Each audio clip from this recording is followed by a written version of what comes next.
دین اور خواتین، یہ کتابچہ مولانا سید ابو العلا مودودی رحمۃ اللہ علیہ کی تقاریر اور تحریروں سے مرتب کیا گیا ہے۔ آواز جاوید اختر، پیشکش ویژن پلس کمیونیکیشن کراچی۔ بسم اللہ الرحمن الرحیم۔ ہماری دعوت سب لوگوں کے لیے یہ ہے کہ وہ اسلام کو اچھی طرح جانچ کر پرکھ کر یہ فیصلہ کریں کہ وہ اسے اپنی زندگی کے دین کی حیثیت سے قبول کرتے ہیں یا نہیں۔ اسلام پیدائش سے حاصل نہیں ہوتا، نسل اور نسب سے نہیں مل جاتا۔ پس یہ ضروری ہے کہ اس سوال کو آپ کے سامنے رکھا جائے کہ آیا فی الواقع آپ اسے برضا و رغبت قبول کرتی ہیں یا نہیں؟ آپ اس کی عائد کردہ پابندیوں کو اٹھانے پر راضی ہیں یا نہیں؟ اگر کسی کو یہ دین پسند نہ ہو اور اسلام کے اصول و حدود کے اندر رہنا گوارا نہ ہو تو اسے پورا اختیار ہے کہ وہ اسے چھوڑ دے، لیکن چھوڑنے کے معنی یہ ہیں کہ وہ صاف صاف اسے رد کر دے، اپنا نام بدلے، اپنا تعلق مسلمان سوسائٹی سے منقطع کر دے، اپنے آپ کو مسلمان کہنا چھوڑ دے اور پھر جس راہ پر جانا چاہے جائے، اپنے نئے مسلک کے مطابق جو نام پسند ہو اسے اختیار کرے اور جو سوسائٹی اسے مرغوب ہو اس میں شامل ہو جائے، یا اپنے ہم خیال لوگوں کو ساتھ لے کر کوئی نئی سوسائٹی بنائے۔ بہرحال یہ سلسلہ اب ختم ہونا چاہیے جو آج کل لوگوں نے اختیار کر رکھا ہے کہ اسلام پسند بھی نہیں ہے، اس کی پیروی پر راضی بھی نہیں ہے، خیال اور عمل میں اسے چھوڑ کر دوسرے طریقے اختیار بھی کر چکے ہیں، مگر اس کے باوجود اصرار ہے کہ ہم مسلمان ہیں۔ مسلمان کہلائے جانے پر اصرار ہی نہیں بلکہ اسلام کے علم بردار اور اس کے مفتی بھی بنے ہوئے پھرتے ہیں۔ یہ کھیل بہت دنوں کھیلا جا چکا، اب یہ منافقانہ رویہ ختم ہو جانا چاہیے کہ اسلام کی جو چیزیں اپنے مفاد اور اغراض کے مطابق نظر آئیں وہ تو قبول کر لی جائیں، اور جو چیز خواہش نفس کے مطابق نہ ہوں انہیں رد کر دیا جائے۔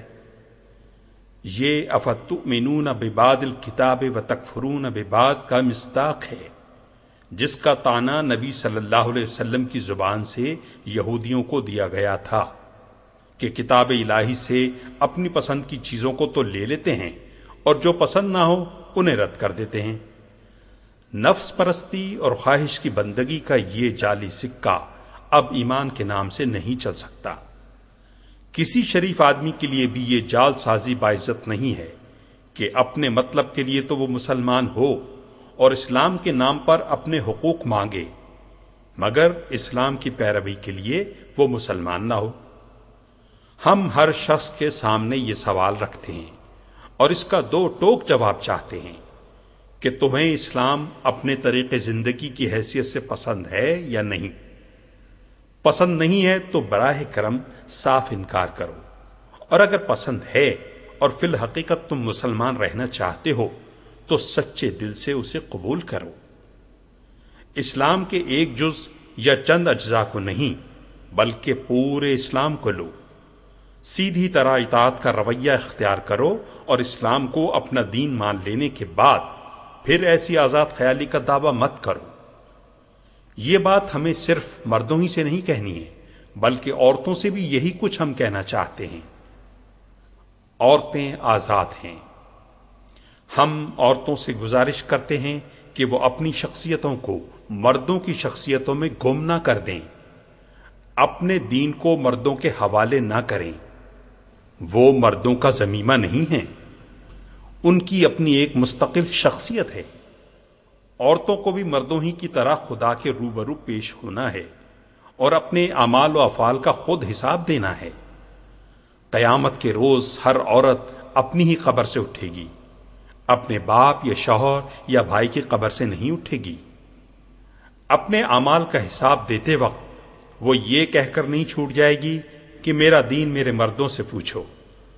اپنے طریقے زندگی کی وہ خود ذمہ دار ہے اور اسے خدا کے سامنے اس بات کی جواب دہی کرنی ہوگی کہ وہ جس طریقے پر چلتی رہی کیا سوچ کر چلتی رہی۔ لہٰذا ہم یہ سوال خود عورتوں کے سامنے پیش کرتے ہیں اور ان سے کہتے ہیں کہ اپنی راہ زندگی کا فیصلہ تم خود کرو، اور اس امر کا لحاظ کیے بغیر کرو کہ تمہارے مردوں کا فیصلہ کیا ہے۔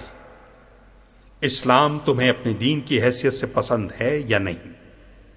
اس کے اصول، اس کے حدود، اس کی عائد کی ہوئی پابندیاں، اس کی ڈالی ہوئی ذمہ داریاں، غرض ساری ہی چیزیں دیکھ کر فیصلہ کرو کہ وہ تمہیں قبول ہے یا نہیں۔ اگر ان سب چیزوں کے ساتھ اسلام قبول ہے تو سچے دل سے اس کی پیروی کرو، ادھورے نہیں بلکہ پورے اسلام کو اپنا دین بناؤ، اور پھر جان بوجھ کر اس سے انحراف نہ کرو، اور اگر قبول نہیں ہے تو صاف صاف اور اعلانیہ اسے چھوڑ دو اور اس کے نام سے ناجائز فائدہ اٹھانے کی کوشش نہ کرو۔ ہم نے ہمیشہ اپنے ساتھیوں اور رفیقوں سے یہی کہا ہے کہ آپ گھر کی عورتوں، ماؤں، بہنوں، بیویوں، بیٹیوں پر اسلام کی تبلیغ ضرور کریں، مگر خدا کے لیے انہیں قوامیت کے زور سے اپنے مسلک کی طرف نہ کھینچیں۔ انہیں سوچنے کی، رائے قائم کرنے کی پوری آزادی دیں۔ تبلیغ کا حق بس اتنا ہی ہے کہ آپ اسلام کے مطالبے کو ان کے سامنے رکھیں۔ اس کے بعد عورتوں کو اس امر کا فیصلہ خود کرنے کی آزادی ہونی چاہیے کہ انہیں یہ مطالبہ قبول ہے یا نہیں۔ اس طرح سوچ سمجھ کر جو خواتین بطور خود اسلام کو اپنا دین بنائیں، ان کے کرنے کے کام یہ ہیں: اسلامی سانچے میں ڈھل جائیے۔ آپ کا پہلا کام یہ ہے کہ اپنی زندگی کو اسلام کے سانچے میں ڈھالیں اور اپنے اندر سے یہ جاہلیت کی ایک ایک چیز کو چن چن کر نکالیں۔ اپنے اندر یہ تمیز پیدا کریں کہ کیا چیز اسلام کی ہیں اور کیا چیزیں جاہلیت کی ہیں۔ پھر اپنی زندگی کا جائزہ لیں اور بے لوث محاسبہ کر کے دیکھیں کہ اس میں جاہلیت کا کوئی اثر تو نہیں پایا جاتا۔ ایسے جو اثرات بھی ہیں ان سے اپنی زندگی کو پاک کیجیے اور اپنے خیالات کو، اپنی معاشرت کو، اپنے اخلاق کو اور پورے طرز عمل کو دین کے تابع کر دیجیے۔ گھر سے جہالت نکالیے۔ آپ کا دوسرا کام یہ ہے کہ گھر کی فضا کو درست کریں۔ اس فضا میں پرانی جاہلیت کی جو رسمیں چلی آ رہی ہیں ان کو بھی نکال باہر کریں، اور نئے زمانے کی جاہلیت کے جو اثرات انگریزی دور میں ہمارے گھروں میں داخل ہو گئے ہیں انہیں بھی خانہ بدر کریں۔ اس وقت ہمارے گھروں میں پرانے زمانے کی جاہلیت اور نئے زمانے کی جاہلیت کا ایک عجیب مرکب رائج ہے۔ ایک طرف تو وہ روشن خیالی ہے جو ہماری مسلمان خواتین کو فرنگیت زدہ شکل میں لا رہی ہے، اور دوسری طرف اسی روشن خیالی کے ساتھ ساتھ پرانے زمانے کے جاہلانہ تخیلات، مشرکانہ عقیدے اور غیر اسلامی رسمیں بھی ہماری معاشرت میں برقرار ہیں۔ اب جن خواتین کو اپنے ایمانی فرائض کا احساس ہو جائے ان کا کام یہ ہے کہ پرانی جاہلیت کی رسموں اور تصورات کو بھی چن چن کر گھر سے نکالیں اور نئے زمانے کی جاہلیت کے ان مظاہر کا بھی خاتمہ کریں جو فرنگی تعلیم اور انگریزی تہذیب کی اندھی تقلید کی بدولت گھروں میں گھس آئے ہیں۔ گھر میں قرآن لائیے۔ آپ کا تیسرا کام یہ ہے کہ اپنے بچوں کو اسلامی طرز پر تربیت دیں۔ ہماری نئی نسلیں اس لحاظ سے بڑی بدقسمت ہیں کہ گھروں کے اندر کبھی قرآن کی آواز ان کے کانوں میں نہیں پڑتی، اور نہ وہ اپنی آنکھوں سے گھر کے لوگوں کو کبھی نماز پڑھتے ہوئے دیکھتے ہیں۔ ہم اس لحاظ سے خوش قسمت تھے کہ بچپن میں ہم اپنے گھروں میں قرآن کی آواز سنتے تھے اور اپنے بڑوں کو نماز پڑھتے ہوئے دیکھتے تھے۔ ہمارے گرد و پیش بہرحال کچھ نہ کچھ آثار دین باقی تھے، لیکن موجودہ نسل کی یہ بدقسمتی انتہا کو پہنچ گئی ہے کہ گھروں کی جس فضا میں وہ پرورش پا رہی ہیں اس میں نہ قرآن کی آواز کبھی گونجتی ہے، نہ نماز کا منظر کبھی سامنے آتا ہے۔ آپ اس صورتحال کو ختم کریں اور اس فکر میں لگ جائیں کہ گھروں کی معاشرت میں، روزمرہ کے رہن سہن میں، زندگی کے مختلف معمولات میں اسلام نمودار ہو، اور وہ ہمارے بچوں کو آنکھوں کے سامنے چلتا پھرتا نظر آئے۔ بچے اسے دیکھیں، اس کا مزہ چکھیں اور اس سے اثر قبول کریں۔ ان کے کانوں میں بار بار قرآن کی آواز پڑے، وہ دن میں 5 مرتبہ گھر میں نماز کا منظر دیکھیں، پھر وہ اپنی فطرت کے تحت اپنے بڑوں کی تقلید کریں، انہیں نماز پڑھتا دیکھ کر خود بخود ان کی نقل اتاریں، وہ توحید کا پیغام سنیں، وہ عبادت کا مدعا سمجھیں، اسلام کا نقش ان کے دلوں پر قائم ہو، ان کی عادات درست ہوں، ان کے اندر اسلامی ذوق پیدا ہو۔ نئی نسل کے لیے یہ سب کچھ ہمیں درکار ہے۔ پس وہ تمام عورتیں جو اسلام کو قبول کریں، انہیں چاہیے کہ اس ضرورت کو پورا کرنے کے لیے اپنی گودوں اور اپنے گھروں کو مسلمان بنائیں، تاکہ ان میں ایک مسلمان نسل پروان چڑھ سکے۔ گھر کے مردوں پر اثر ڈالیے۔ آپ کا چوتھا کام یہ ہے کہ اپنے گھر کے مردوں پر اثر ڈالیں اور اپنے شوہروں، باپوں، بھائیوں اور بیٹوں کو اسلام کی زندگی کی طرف بلائیں۔ عورتوں کو نامعلوم یہ غلط فہمی کہاں سے ہو گئی ہے کہ وہ مردوں کو متاثر نہیں کر سکتی، حالانکہ واقعہ یہ ہے کہ عورتیں مردوں پر بہت گہرے اثرات ڈال سکتی ہیں۔ مسلمان لڑکی اگر یہ کہنے لگے کہ اس کو محمد صلی اللہ علیہ وسلم اور ابو بکر رضی اللہ عنہ کی شکل پسند ہے اور چرچل، ٹونی بلیئر اور ٹرومین، جارج بش کی شکل پسند نہیں ہے، تو آپ دیکھیں گی کہ کس طرح مسلمان نوجوانوں کی شکلیں بدلنی شروع ہو جائیں گی۔ مسلمان عورت اگر کہنے لگے کہ اسے کالے صاحب لوگوں کا طرز زندگی مرغوب نہیں ہے، بلکہ اسے اسلامی طرز زندگی مرغوب ہے، جس میں نماز ہو، روزہ ہو، پرہیزگاری اور حسن اخلاق ہو، خدا کا خوف اور اسلامی آداب و تہذیب کا لحاظ ہو، تو آپ کی آنکھوں کے سامنے مردوں کی زندگیاں بدلنے لگیں گی۔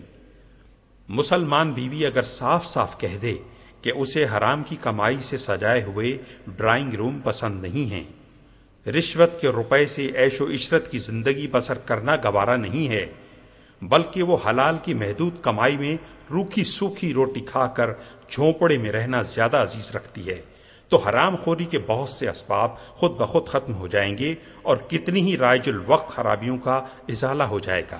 اسی طرح اگر وہ تمام بہنیں جنہوں نے اسلام کو اپنے لیے دین تسلیم کر لیا ہے اصلاح احوال کی مہم شروع کر دیں، تو وہ اپنے اعزاء و اقربا، اپنے خاندان کے لوگوں اور اپنے میل ملاپ رکھنے والے گھرانوں کو بھی بہت سی خرابیوں سے بچا سکتی ہیں اور انہیں نئی اور پرانی جاہلیتوں سے پاک کر سکتی ہیں۔ آپ کا فرض ہے کہ آپ شیریں طریقے سے اپنے عزیزوں اور ملنے جلنے والوں کے سامنے جاہلیت کے طریقوں پر تنقید کریں، انہیں اسلام کے احکام سمجھائیں، ان کو اسلام کی حدود سے آگاہ کریں اور خود بھی اسلامی حدود کی پابندی کر کے اپنا صحیح نمونہ ان کے سامنے پیش کریں۔ یوں اگر کام کیا جائے تو ہماری سوسائٹی کا پورا ڈھانچہ بالکل درست ہو سکتا ہے۔ غلط راستے پر چلنے سے انکار کیجیے۔ اب اگر آپ نے اسلام فی الواقع اپنے لیے پسند کر لیا ہے تو آپ کے سامنے یہ سوال دو ٹوک فیصلے کے لیے آن کھڑا ہوگا کہ آیا آپ جاہلیت کی پیروی اور اسلام سے بغاوت میں اپنے غلط کارمردوں کی رفاقت کرنے کے لیے آمادہ ہیں یا نہیں؟ اگر آپ نے واقعی اسلام کو پسند کر لیا ہے تو پھر آپ کو اس سوال کا جواب لازماً نفی میں دینا ہوگا۔ آپ کے لیے یہ ہرگز مناسب نہیں ہوگا کہ دوسروں کی دنیا بنانے کے لیے آپ خود اپنی عاقبت خراب کر لیں۔ نبی صلی اللہ علیہ وسلم کا ارشاد ہے، قیامت کے روز بدترین حال اس شخص کا ہوگا جس نے دوسرے کی دنیا بنانے کی خاطر اپنی عاقبت خراب کر لی۔ لہذا آپ اپنے مردوں کی دنیا بنانے کی خاطر اپنی عاقبت خراب کرنے پر ہرگز آمادہ نہ ہوں۔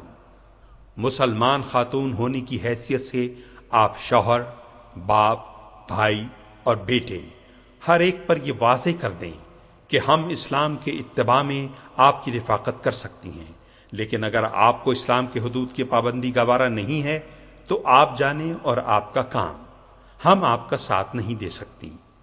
آپ کی دنیا کے لیے اپنی آخرت بگاڑنے پر ہم تیار نہیں۔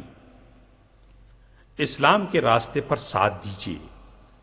دوسری طرف جن خواتین کے شوہر، باپ، بھائی اور بیٹے خدا اور رسول صلی اللہ علیہ وسلم کی پیروی کرنے والے ہوں، ان کا کام یہ ہے کہ وہ ان کے ساتھ پورا تعاون کریں اور تکلیفوں میں ان کا ساتھ دیں۔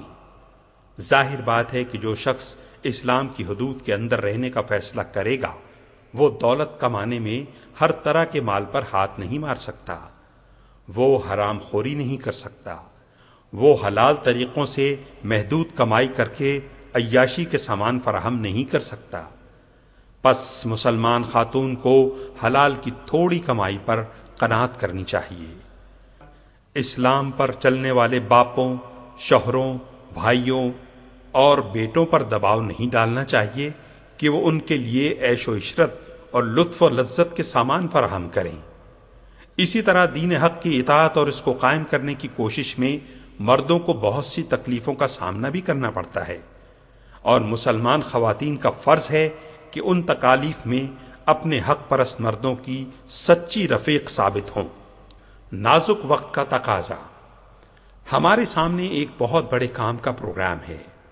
ہمیں پاکستان میں اسلام کی حکومت قائم کرنا ہے، اور یہ کام بہت بڑی جد و جہد کا مطالبہ کرتا ہے۔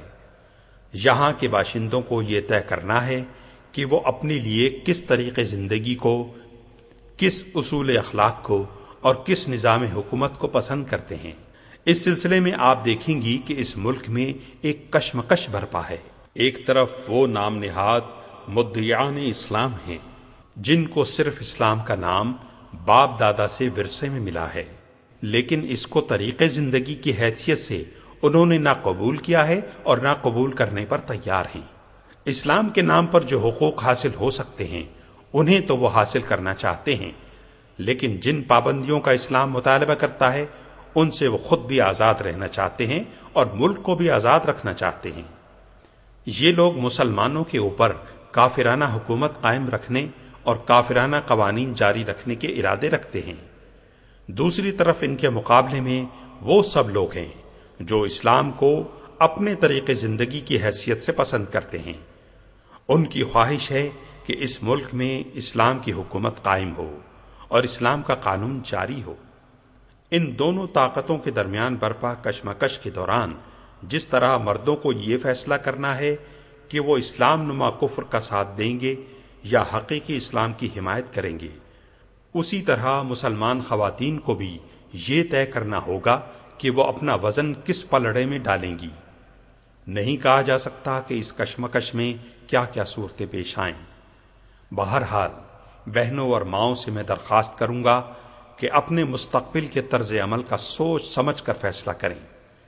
اگر وہ اسلام کو دل سے چاہتی ہیں تو انہیں اس کشمکش میں اپنا پورا وزن حقیقی اسلام کے پلڑے میں ڈالنا ہوگا۔ حکومت اور عوامی رائے کی اہمیت۔ یہ دور چونکہ جمہوریت کا دور ہے، اس لیے حکومت کے مسلک کا انحصار عوام کی رائے پر ہے۔ حکومت کے اختیارات عوام کے دیے ہوئے اختیارات ہیں، پس حکومت اس وقت تک مسلمان نہیں ہو سکتی جب تک ہمارے عوام واقعی مسلم نہ ہوں۔ عام لوگ اگر اسلام کا کلمہ نہ پڑھیں اور خدا کو اپنا حاکم و مالک نہ مانیں اور اسلام کو خود اپنے طریقے زندگی کی حیثیت سے قبول نہ کریں تو یہ کسی طرح ممکن نہیں ہے کہ حکومت کلمہ پڑھ دے اور خدا کو حاکم مان کر اس کے دین کی پابند ہو جائے۔ ہم چاہتے ہیں کہ عوام جو مسلمان ہونے پر فخر کرتے ہیں اب جان بوجھ کر کلمہ پڑھیں اور نظام اسلامی کا اپنی زندگی کے لیے برضا و رغبت انتخاب کریں۔ جب وہ یوں کلمہ پڑھ کر اسلام کو اختیار کر لیں گے تو ان کی رائے سے جو حکومت بنے گی وہ حکومت کلمہ گو حکومت ہوگی اور خدا کے آگے جھکنے والی اور اس کے قانون کو جاری کرنے والی بھی ہوگی۔ خواتین کے حقوق اور اسلام۔ اسلامی حکومت کے متعلق عام طور پر یہ غلط فہمیاں پھیلائی جا رہی ہیں کہ اگر کہیں اسلامی حکومت قائم ہو گئی تو ایک بڑا تاریک دور ملک پر مسلط ہو جائے گا اور قوم کی ساری ترقی رک جائے گی۔ خصوصیت سے یہ چیز بھی کہی جاتی ہے کہ اسلامی نظام میں عورتوں کی پوزیشن گر جائے گی۔ حالانکہ واقعہ یہ ہے کہ اگر یہاں اسلامی حکومت قائم ہو گئی تو وہ عورتوں کے لیے بھی ویسی ہی بابرکت ثابت ہوگی جیسی مردوں کے لیے ہے۔ میں مختصر طور پر بتا دینا چاہتا ہوں کہ اسلامی حکومت میں خواتین کی کیا پوزیشن ہوگی۔ نمبر 1، عورت کی رائے اور مستقل شخصیت۔ اسلام موجودہ زمانے کی جمہوریت سے سینکڑوں برس پہلے عورتوں کے حق رائے دہی کو تسلیم کر چکا ہے۔ یہ اس دور کی بات ہے جب عورت کی مستقل شخصیت ہی سے انکار کیا جاتا تھا اور کہا جاتا تھا کہ عورت اس کے سوا کچھ نہیں ہے، کہ وہ شیطان کی ایک ایجنٹ ہے۔ ایسے تاریک دور میں اسلام نے سب سے پہلے عورت کی شخصیت کا اس بات کیا اور اسے اجتماعی معاملات میں رائے دینے کا حق بخشا۔ اسلامی حکومت میں ہر بالغ عورت کو ووٹ کا حق اسی طرح حاصل ہے جس طرح ہر بالغ مرد کو یہ حق حاصل ہے۔ نمبر 2، عورت کی وراثت اور ملکیت۔ اسلام عورتوں کو وراثت اور مال و جائیداد کی ملکیت کے پورے حقوق دیتا ہے۔ ان کو اختیار ہے کہ وہ اپنی ملکیت کو صنعت و حرفت میں لگائیں اور اس سے جو نفع ہو اس کی بلا شرکت غیر مالک ہوں، بلکہ اگر ان کے پاس وقت بچتا ہو تو ان کو اس کا بھی حق ہے کہ بطور خود کوئی کاروبار، کوئی محنت کریں اور اس کی آمدنی کی ملکیت پوری طرح انہیں حاصل ہو۔ ان کے شوہروں اور باپوں کو ان کے املاک پر کسی قسم کے اختیارات حاصل نہیں ہیں۔ نمبر 3، عورت کے حقوق کی حفاظت۔ اسلامی حکومت میں یہ ناقص ازدواجی قانون جو انگریزی دور سے یہاں رائج ہے اور جس نے بہت سی مسلمان عورتوں کے لیے دنیا کی زندگی کو دوزخ کی زندگی بنا رکھا ہے، بدل دیا جائے گا اور اسلام کا حقیقی قانون ازدواج جاری کیا جائے گا جو عورتوں کے حقوق اور مفاد کی پوری حفاظت کرتا ہے۔ مردوں اور عورتوں دونوں کے جملہ حقوق و مفاد کی حفاظت اسلام کے قانون کے سوا اور کسی قانون میں نہیں ہے۔ اسلام کی حکومت میں ایسا ازدواجی قانون نافذ ہوگا جو آپ کی ساری شکایات ختم کر دے گا۔ نمبر 4، عورتوں کی اعلیٰ اور معیاری تعلیم۔ اسلامی حکومت میں عورتوں کو تعلیم سے محروم نہیں رکھا جائے گا، جیسا کہ غلط فہمیاں پھیلانے والے لوگوں نے مشہور کر رکھا ہے، بلکہ ان کے لیے اعلیٰ سے اعلیٰ تعلیم کا انتظام کیا جائے گا۔ اس میں اسلامی حدود کی پابندی کی جائے گی، مگر بہر صورت ہر شعبے میں اونچے معیار کی اعلیٰ سے اعلیٰ زنانہ تعلیم کے انتظامات ضرور کیے جائیں گے۔ نمبر 5، عورت اور فوجی تربیت۔ ہم مسلمان عورتوں کو ضروری فوجی تعلیم دینے کا بھی انتظام کریں گے اور یہ بھی انشاءاللہ اسلامی حدود کو باقی رکھتے ہوئے ہوگا۔ میں بار بار اپنے رفقا سے کہہ چکا ہوں کہ اب قومیت کی لڑائیاں حد سے بڑھ چکی ہیں اور انسان درندگی کی بدتر سے بدتر شکلیں اختیار کر رہا ہے۔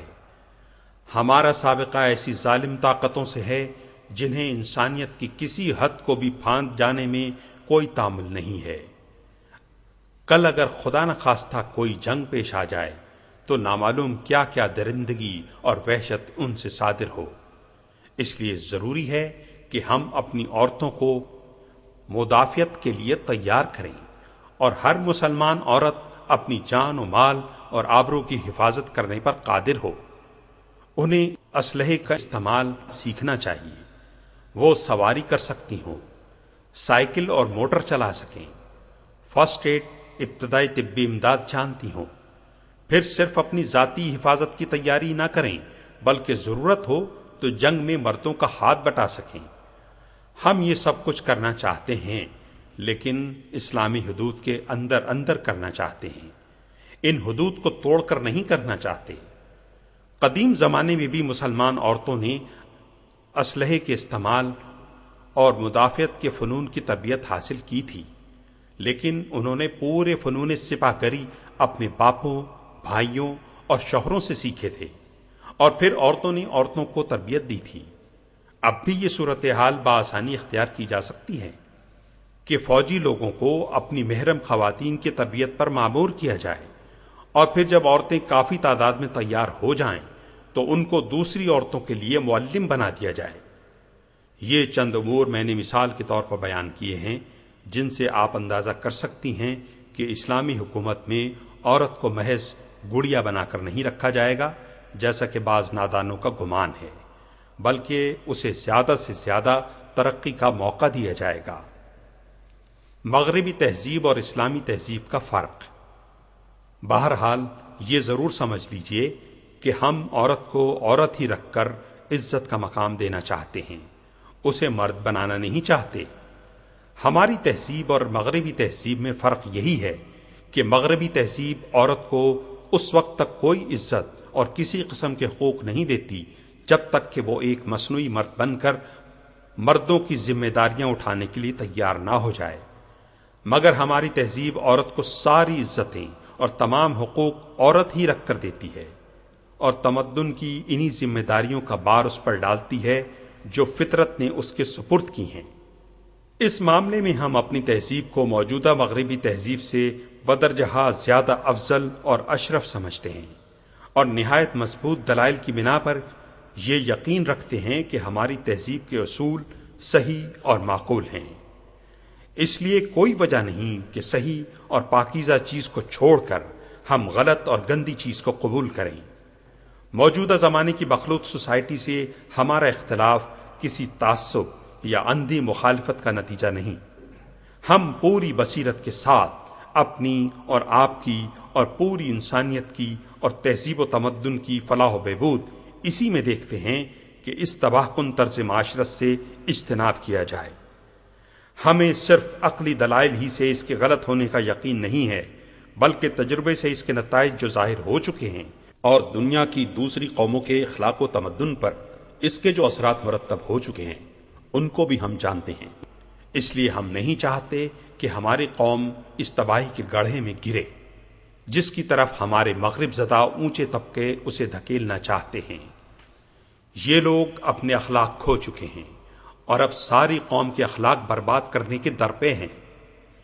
اس کے برعکس ہماری کوشش یہ ہے کہ ہماری قوم اور ہمارا ملک جو کچھ بھی ترقی کرے اسلامی اخلاق کے دائرے میں رہ کر کرے، مگر اپنی اس کوشش میں ہم اسی وقت کامیاب ہو سکتے ہیں جب ہمارے بھائیوں کے ساتھ ہماری بہنوں کی مجموعی طاقت بھی ہماری تائید پر ہو۔ اب یہ فیصلہ کرنا آپ کا کام ہے کہ آپ فرنگیت یعنی مغرب زدہ زندگی چاہتی ہیں یا اسلام۔ ان دونوں میں سے ایک ہی کا انتخاب آپ کو کرنا ہوگا، دونوں کو خلط ملط کرنے کا آپ کو حق نہیں ہے۔ اسلام چاہتی ہوں تو پورے اسلام کو لینا ہوگا اور اپنی پوری زندگی پر اسے حکمران بنانا ہوگا، کیونکہ وہ تو صاف کہتا ہے ادخلوا فی السلم کافہ، تم پورے کے پورے اسلام کے اندر آ جاؤ اور اپنی زندگی کا کوئی ذرا سا حصہ بھی اللہ کی اطاعت سے مستثنی نہ رکھو۔ آدھا اسلام اور آدھا کفر نہ دنیا ہی میں کسی کام کی چیز ہے اور نہ آخرت ہی میں اس کے مفید ہونے کا کوئی امکان ہے، اور اس مرکب پر اسلام کا لیبل ایک جھوٹ بھی ہے۔ عورتوں کی مساوات، مغرب اور اسلام۔ جماعت اسلامی کے متعلق یہ بھی کہا جاتا ہے کہ یہ عورتوں کو برابر کا مقام دینے کے بجائے اسے محض مرد کی تابع محمل بنا کر رکھنا چاہتی ہے۔ اس کا جواب یہ ہے کہ جماعت اسلامی عورتوں کو ٹھیک وہی حیثیت دینا چاہتی ہے جو اسلام دینا چاہتا ہے۔ اگر اللہ اور اس کے رسول صلی اللہ علیہ وسلم کے متعلق کسی شخص کا یہ خیال ہو کہ انہوں نے عورتوں کے ساتھ نعوذ باللہ بے انصافی کی ہے، اور انصاف تو اہل مغرب نے کیا ہے، ایسے شخص کو پہلے اپنے ایمان پر نظر ثانی کرنا چاہیے۔ آپ کو یہ معلوم ہونا چاہیے کہ اہل مغرب نے عورت کو برابری کا جو مقام دیا ہے اسے عورت رکھ کر نہیں دیا، بلکہ اس کو نیم مرد بنا کر دیا ہے۔ وہ چاہتے ہیں کہ عورت وہ تمام کام بھی کرے جو مرد کرتا ہے، لیکن ظاہر ہے کہ مرد وہ سارے کام نہیں کر سکتا جو عورت کرتی ہے۔ اس کے معنی یہ ہیں کہ دراصل وہ یہ چاہتے ہیں کہ عورت اپنے وہ فرائض بھی انجام دے جو فطرت نے اس پر ڈالے ہیں، جن کو مرد انجام دے ہی نہیں سکتا، اور اس کے ساتھ وہ ان فرائض کے سنبھالنے میں بھی مرد کے ساتھ آ کر برابر کا حصہ لے جو فطرت نے مرد کے اوپر ڈالے ہیں۔ گویا وہ عورت پر تو 1.5 گنا بار ڈالنا چاہتے ہیں اور مرد پر آدھا بار۔ اس کا نام انہوں نے رکھا ہے عورتوں اور مردوں کی مساوات۔ عورتوں نے دھوکہ کھا کر جب مردوں کے ساتھ برابری کا دعویٰ کیا تو اس کے بعد اب مغرب میں لیڈیز فرسٹ یعنی پہلے خواتین کا قصہ بھی ختم ہو چکا ہے۔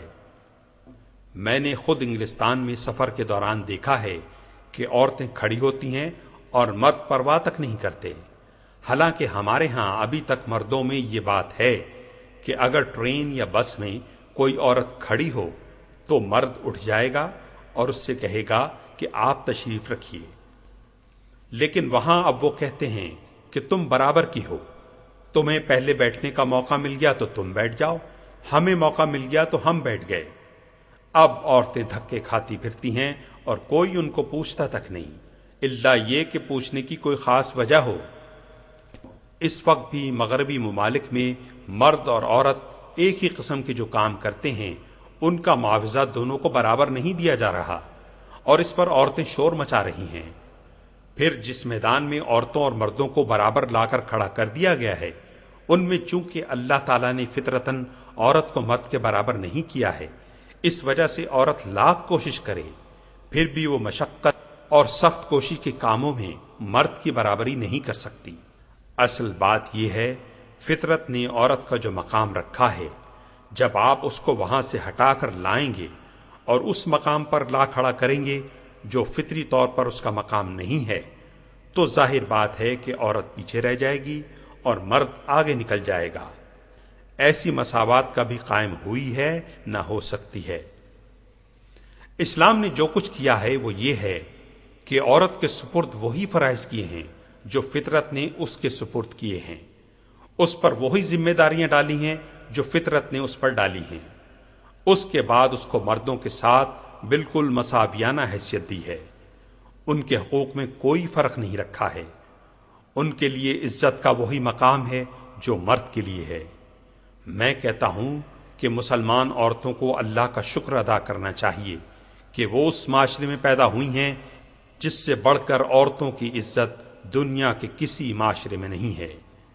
جائیے جا کر امریکہ میں دیکھیے عورت کا حال کیا ہے، انگلستان میں جا کر دیکھیے عورت کا حال کیا ہو رہا ہے، کیسی مصیبت کی زندگی وہ بسر کر رہی ہے۔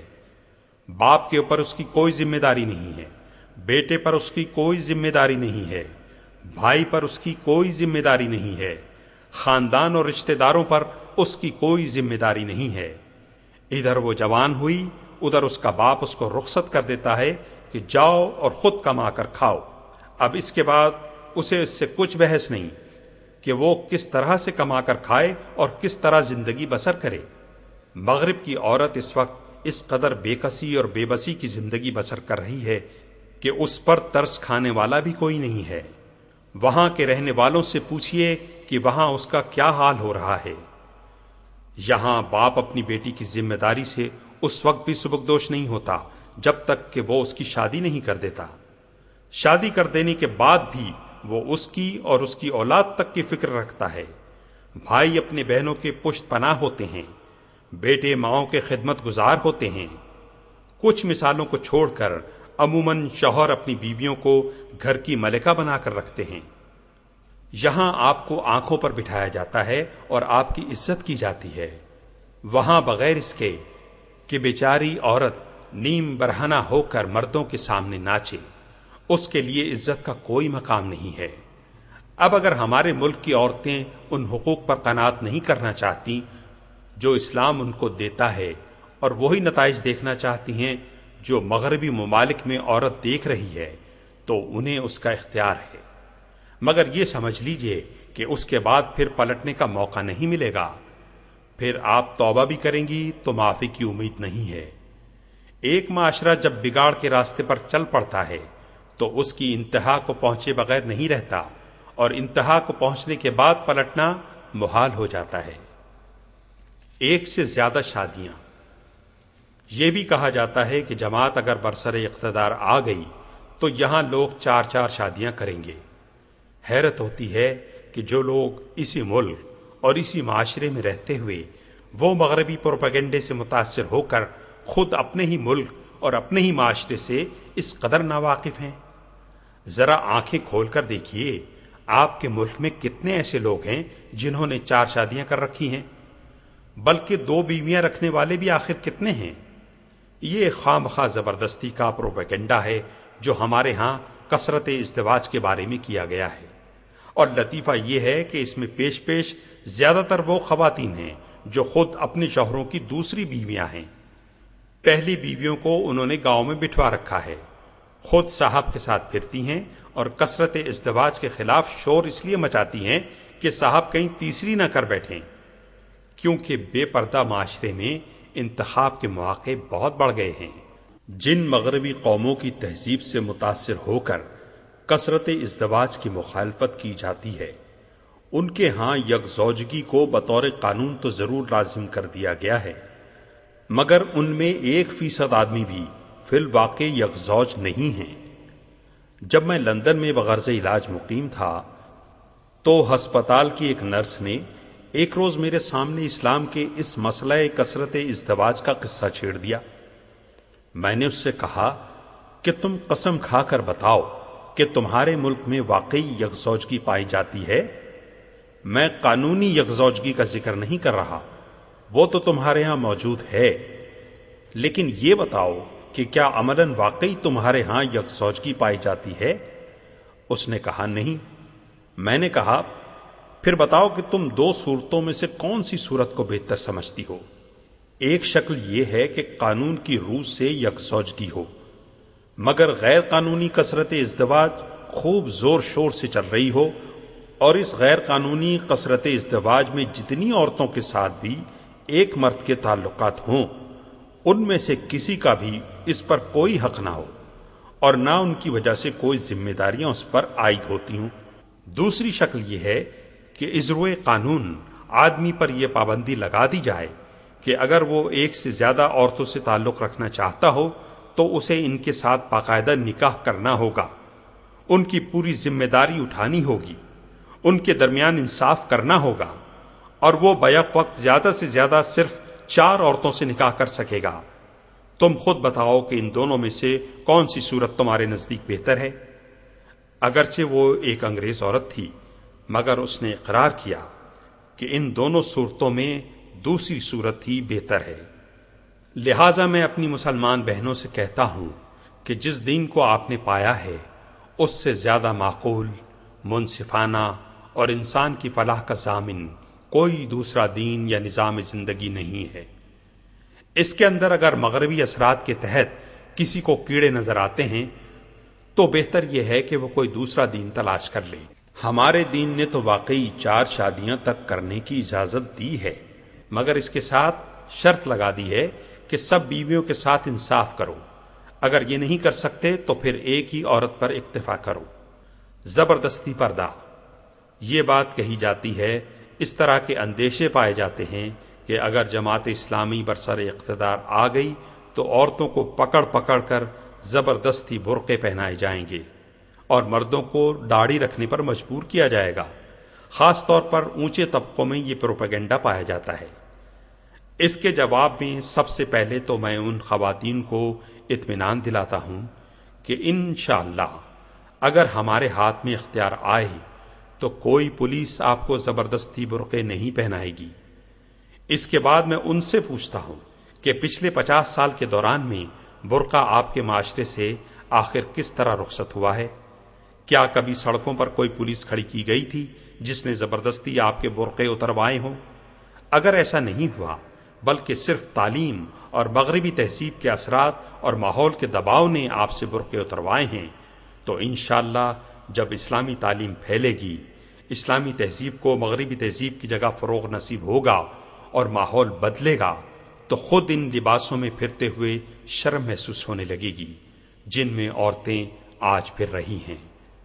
ابتدائی اسلامی معاشرے میں بھی عورتوں کو مار مار کر پردہ نہیں کرایا گیا تھا، بلکہ اللہ اور اس کے رسول صلی اللہ علیہ وسلم کی تعلیمات نے جب عورتوں کے دلوں میں ایمان پیدا کر دیا تو عورتوں کو صرف یہ بتا دینا کافی ہو گیا کہ اللہ اور رسول صلی اللہ علیہ وسلم کو بے حجابی پسند نہیں ہے۔